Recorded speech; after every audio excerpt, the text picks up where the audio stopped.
because it feels terrible to be depressed. It feels horrible to have anxiety, and grief is grief. It comes from loss, maybe loss of a loved one, and it's not cool. It's really painful and sad.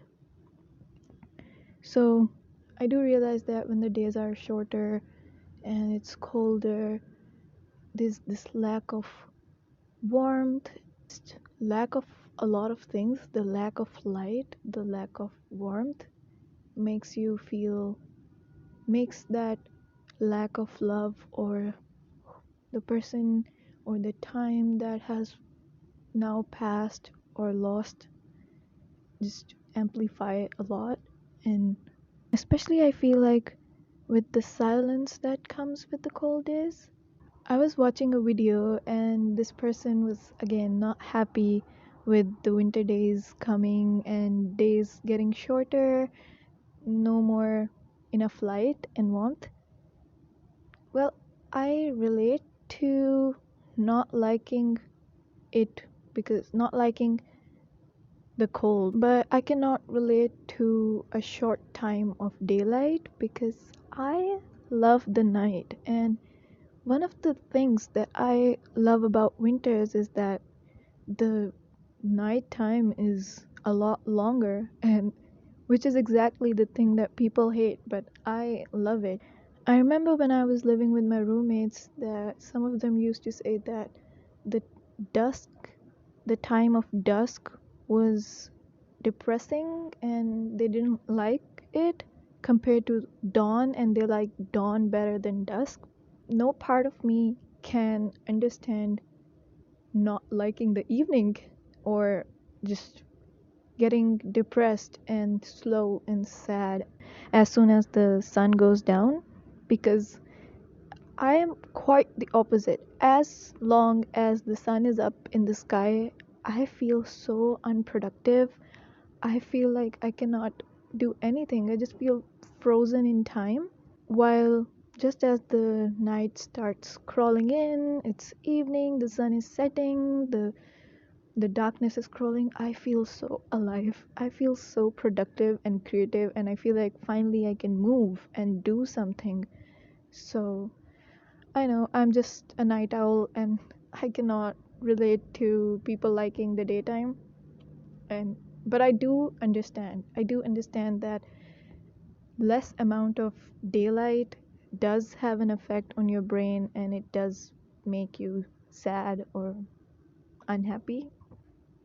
For a few years now, I have started to live in whatever the season is at the time.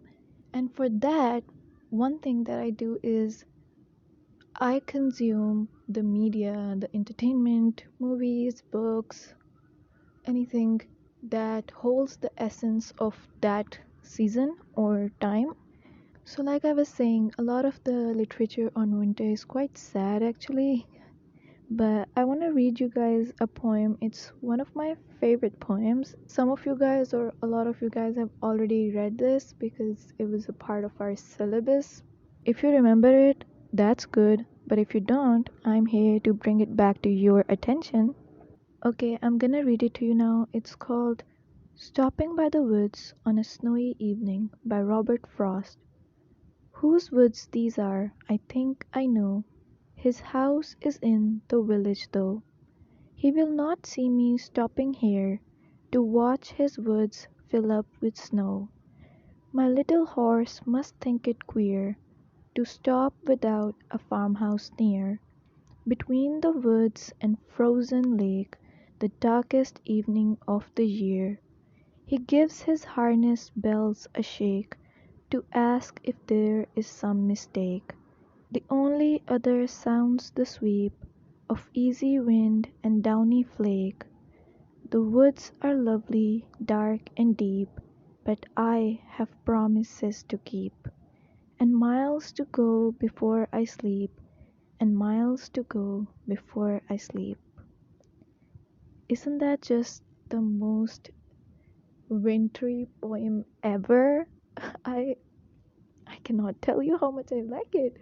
I remember I remember reading it in ninth grade, and we had to write summary of the poem. So the teacher was explaining every line to us, and as the teacher was explaining, and she came to the line, "The only other sounds the sweep," she explained the sounds of winter and how there was silence around the poet, and there was only rustling of leaves and the chill, cold air. I was just so fascinated by the concept of just little sounds in the silence. Robert Frost is the best poet to read to consume winter content, I think. I mean, it's in his name, Robert Frost. Now, here I want to tell you guys something. I know I'm sitting here talking about winter while I have never seen snowfall in my life. I know it's so unfair. I have never seen snow falling from the sky live. I have seen snow on the ground. We went to a trip to the northern mountain ranges in our country. To be honest, we were hoping that we would get to see the snowfall, but still, it was an amazing time. We went to the top of the hill through chairlifts, and it was covered in so much snow. It was my first time seeing snow, and it was so different from ice. I mean, obviously it's different from ice, but to see it live was amazing. And we did everything we could in the snow. We did the snowball fight, even though there were a lot of people and the snow was kind of hard because everyone was walking over it. But we still found some great spots, and we did throw snow at each other, and we did try to make snow angels. But on our way back, I remember I was like wearing four pairs of socks and very thick soled boots. But on our way back, it was getting dark, so there was a long line for the chairlifts, and we had to stand still on the snow for so long. I felt like my feet were frozen. I was so scared. I was thinking that maybe we'd have to cut them when we get back, and I will not survive this. But I was just being dramatic. We survived it, and it was such an amazing experience. I'm so glad that I get to see the snow. And if I'm ever seeing the actual snowfall, the snow falling from the sky, I am I'm definitely going to be rambling on about it for a long time. Coming back to talking about literature on winter, there's this story that I read as a child, but it still lives in my mind rent free. It's called The Little Match Girl by Hans Christian Andersen. It's about this beggar girl who sells matchboxes. Her father is very strict. We follow the girl on Christmas Eve, I believe. Oh, that rhymed. And she's scared to go back home because she hasn't made a single sale that day. She's in a rich neighborhood. She's envious of everyone and their nice clothes, their pretty hair, while she obviously doesn't have anything. She's barefoot, cold, and hungry.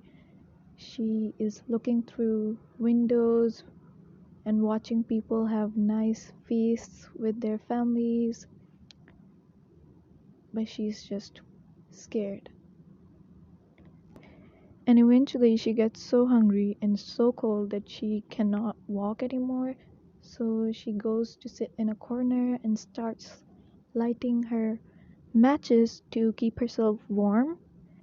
It's a very sad tale, and I remember as a child when I was reading it, I was so sad. I think I cried. I don't know, maybe I did, but I just felt so bad for this little girl. So, I highly recommend reading that. Whenever I feel too cold, I always think about the little match girl. Winter is such an amazing time to read a book. It is such vibes. I mean, I'm a Gen Z. I am going to use the word vibes. It is what this podcast is about, vibes. So, book reading in winter feels amazing. What better feeling than to cozy up in a blanket with a hot drink and a book in your hands. It's just wonderful. And to have some golden lights, maybe fairy lights on, that just adds to the scenery. I just recently finished reading The Invisible Life of Eddie LaRue by V.E. Schwab. Now, I'm not gonna give you my review, but one thing that I liked about the book was that a lot of it was set in the nighttime, and you know how much I like night, and it was amazing to read in the cold days because night and cold also go hand in hand. So, well, now I have started to read Hamnet by Maggie O'Farrell. I'm only a few pages in, so I don't know if it's essentially a winter kind of book, but I mean, it is a dark blue book. Its cover is dark blue, so even if it's not exactly a winter book, at least the color match. I also have been wanting to read Before the Coffee Gets Cold. Maybe I should start that because I don't know, before the coffee gets cold, I mean, there's no way I'm having a hot cup of coffee in summer, so maybe it's a winter read. Well, at least I'll have my own coffee while I'll be reading that book, so that can be nice. Last but not the least, New Year comes in winter, and New Year Eve is one of my favorite times of the entire year. I mean, ironic that the year is ending, a year is starting. It's a nowhere basically, and I love to be nowhere. And we do a bonfire on New Year Eves or celebrate it in one way or another, which I love. I love a good celebration, especially in winter. Who doesn't like a good bonfire? Bonfires and barbecues are very common during the winter time, and I eat that up. I love that. There's no better feeling than to sit in a circle around a bonfire that keeps you warm, but it's cold, and everyone is laughing and talking, and a lovely conversation is going on, and someone is singing a song. It whether it's a bonfire with your family or a bonfire with your friends and barbecue, it's just always an amazing time. Some of my best memories of my life are bonfires. And with that, I would like to conclude this episode. I feel like I've talked about winter for so long, even though there's still so many things and so many other aspects of winter to be talked about, but I'm quite empty right now, and talking about winter this much is now making me I'm just frozen now, especially out on the rooftop. This was just my attempt to talk to you about winter, and I want us all to be able to enjoy each and every season individually. And right now it's winter. We're gonna talk about spring and we're gonna talk about summer and autumn when that comes, inshallah. But right now it's winter, and I hope I have hyped you up somewhat.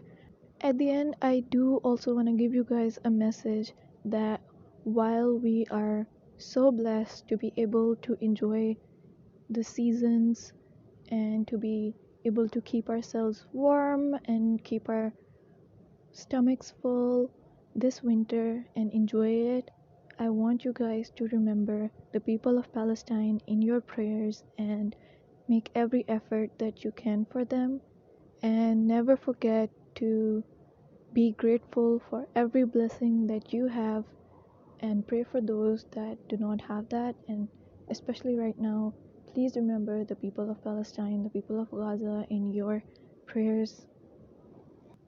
And with that, I think it's time to say goodbye. It was such a great time talking to you guys. I am so happy to have you guys in my rooftop club, and I'm gonna talk to you again with another topic. Till then, take care and Allah Hafiz. And don't forget to drink water.